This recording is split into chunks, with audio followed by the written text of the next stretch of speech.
এই সুমা, আমি বাইরে যাচ্ছি, তোমার পান সুপারি লাগবে নাকি? না, পান সুপারি আনতে হবে না, আমি পান খাওয়া ছাইড়া দিছি।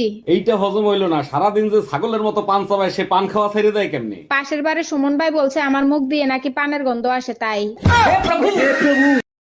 ভাবি, শুনলাম ভাই নাকি চলে গেছে। আর বললেন না ভাই, খুব একা একা লাগে। আপনি বলেন তো, ভাইয়ের জায়গাটা আমি নিয়ে নেই। তাই নাকি? অবশ্যই নিতে পারেন। তা কখন আসবো? সকালে এসে থালা বাসন ধুয়ে দিয়েন।